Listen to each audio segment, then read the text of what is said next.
it, and luggage pieces of equipment put up to it, and fixed electrical ground power put onto it, and all that sort of stuff, just to make sure that we know what we're doing. Over on the right-hand side, you can see a Jet 2 aircraft which has just come in. That's a Ford dedicated charter service which has come in from Cologne today. On the left-hand side, you can see where the railway station is, and obviously if we were a plane, you can see how close we're actually bringing the aircraft to the railway station. So we're leaving the new terminal.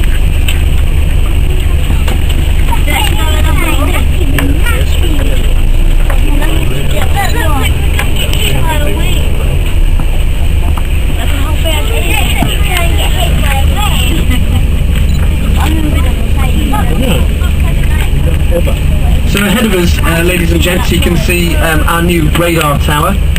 You'll see it certainly on the left-hand side as we pull out and go down our Alpha taxiway. You'll see two rotating radar towers. The smaller one in the distance was a test case in 1982 for Marconi, based in Chelmsford. And it's kind of its time if you think back to what computers looked like in 1982, kind of steam powered. So we've done the right thing and put in a new radar system. It's one of only 4 in the country, and that's a bit more special. It gives our air traffic controllers a lot more information than the old one did.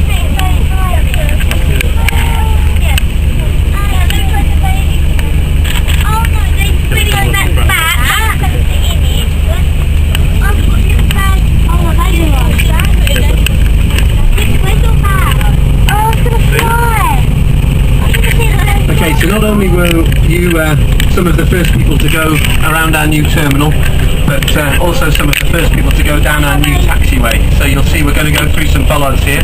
We've left a coach-sized gap for us so we can get through. Very kind of them. Just looking to the right, good view there of the railway station and the terminal, seeing how it all fits together. There's half of our brand on the side of the airport terminal there, if you're wondering what that splodge is. On the right hand side, we're building some remote parking here for aircraft. That's what this construction is, and that will in future become the contact stands for the second phase of the terminal. Behind that, we're also building some long stay car parking, and our long stay car parking is going to be about as far from our terminal as the short stay car parking is at Stansted Airport to the Stansted terminal. So even from our long stay car parking, you'll be quite close in walking distance should you not wish to take one of the shuttle buses. We'll probably only provide shuttle buses, in fact, for people who need them to assist their walking. Obviously, good view there also of the air traffic control tower. You don't build an air traffic control tower for fun, because they're quite expensive. We built that one because the old one was built as a temporary structure in the late 50s, early 60s, and it couldn't see both ends of the runway, so we needed a new one, so we built one. And it kind of fits in with the theme of things at the new airport development site. On the right hand side is a relic of the Cold War, Vulcan bomber. That one doesn't fly anymore. I believe there's only one flying these days. That one used to do some high-speed taxi runs. It doesn't do that anymore either, but it does rev its engines from time to time. But funnily enough, no one complains when that one revs its engine.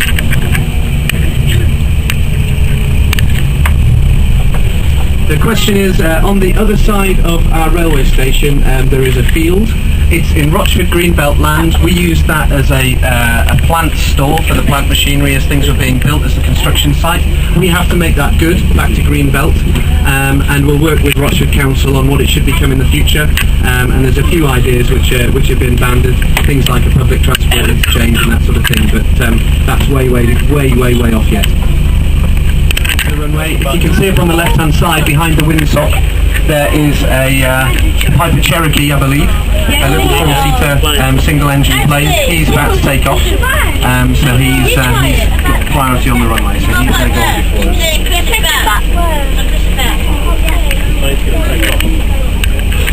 I can't even see anything. Be a couple of minutes wait here, ladies and gents. So, other points of interest around the airfield, you'll see a number of red and white striped buildings. We call them pyjama buildings.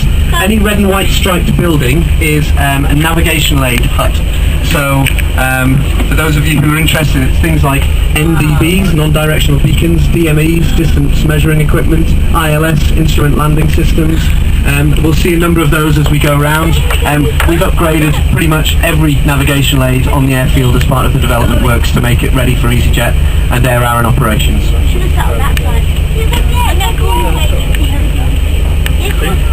Interesting fact as well, at the end of our runway, here in front of us now, many moons ago there was an aircraft which landed a bit late in bad weather, didn't have the right equipment on board, and couldn't brake in time, and it went over the end of the runway here at this bund and onto the railway line, only to be electrocuted by the high voltage railway lines. So not a very good situation. So what they have in place now, should that happen again, is a little tripwire. So if anything goes over the end of that bund, which is highly unlikely I might add, then it cuts off all the power to the railway line.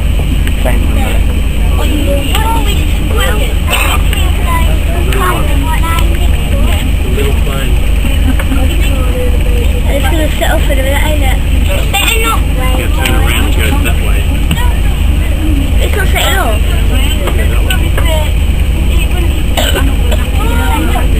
No, let it set off now. So our man on the left has backtracked, he's come all the way to the end of the runway. There's an adage in aviation that there is nothing more useless than runway behind you, so you might as well use the entire runway if you can. The other one is there's nothing more useless than fuel in the Bowser, so always fill your tanks. You don't want to run out of fuel in a plane.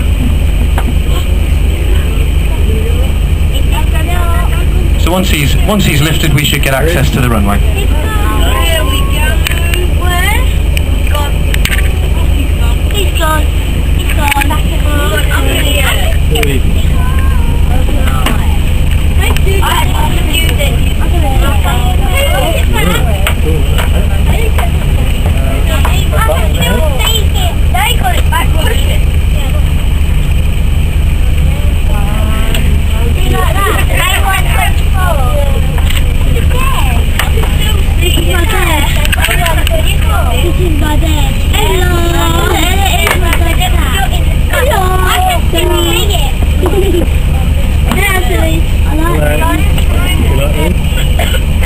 So apparently we're waiting for another one now, so sorry about this. Rather embarrassing. I think the Stobart coach should get some priority here, you know. We're off.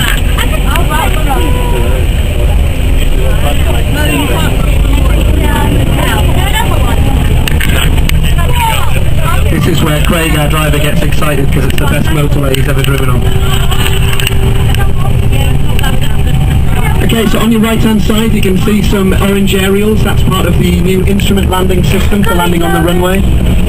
They're behind us now, sorry, they were at the end of the runway. So here we are on the runway now. It's 37 metres wide, we declare it to be 1800 metres long. To put that into context, the Stansted runway is over 3000 metres long. So our runway at 1800 metres allows us to serve Europe very well, but we're never going to be a global airport with 747 or anything like that flying from here. We've put a new surface down for the entire length of the runway. It's a very posh bit of surface which doesn't allow any standing water. The water drains through it naturally, so that improves braking action for aircraft. On the right hand side you'll see a DHL yellow Bowser filling up our fuel farm, the 4 white tanks. So we put a new fuel farm in because you don't mess around with aviation fuel, it's kind of important. Also on the right hand side here now you'll see our north side aviation business park. There's numerous different aviation businesses in there doing maintenance, repair, overhaul, painting, privately owned aircraft storage, even a runway lighting company in there. So that's quite an interesting little zone. Also coming up on the right hand side we've got the Church of St Lawrence. That was quite topical in the last few years, as I believe the previous owners of the airport suggested that in order to extend the runway that would have to be dug up, rolled down the road and replanted somewhere else. churches tend to fall over when you do that to them, so that probably wasn't going to work, and it didn't go down too well in planning terms. What we have done is worked very closely with the Civil Aviation Authority, and they suggested that if we put an instrument landing system in on this runway, which is a highly accurate approach navigation system for aircraft, they can land in very poor visibility. That mitigates any risk of that church, so the church can stay where it is, and we can have a perfectly safe and operational runway. We're down on the runway extension now, and we're just going to turn round in the aircraft turning area at the base of the new runway. On the left-hand side of the coach, as we turn, you'll see the diversion road, which we put in for East Woodbury Lane, and the new roundabout, which we put in on Nest Judah Way. Also on the left-hand side you'll see some yellow stalks. That's the new approach lighting system for this 06 runway. And you'll also see some orange aerials as well down there on the left-hand side. And again, that's the instrument landing system for the opposite runway from the one we were looking at before. On the right-hand side as well, you'll see a children's play area. We put that one in because we went through an old one with our new road. That's 2.5 times bigger or something like that, and we spent £800,000 on children's play equipment for that park over there, so do enjoy it if you have kids. You'll also notice on the right hand side of the coach these large crosses on the runway. We put those in place because this area of the runway isn't open yet, and over-enthusiastic pilots like to land on bits of runway if they see bits of runway, unless we put big crosses on it. So that's what the crosses are for. Runway opens incidentally for operation on the 8th of March. As you can see, it's pretty much ready to go. Just needs some paint.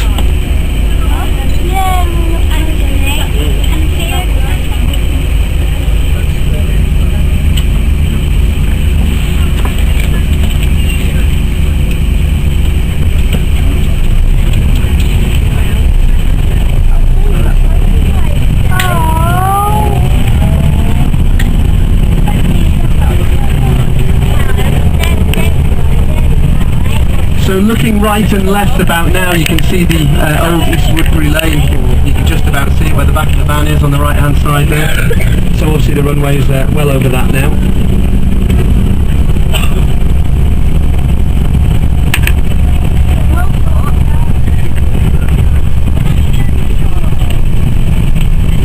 So we're going to vacate the runway here at our Charlie taxiway. That's going to take us past two of our flying clubs. There is a third flying club down near the new terminal, Flight Centre. They do helicopter training as well as some fixed wing training. The first flying club that we come to on the right hand side is Southend Flying Club, and then we have Sea Wing Flying Club, who's recently relocated to this end of the airfield.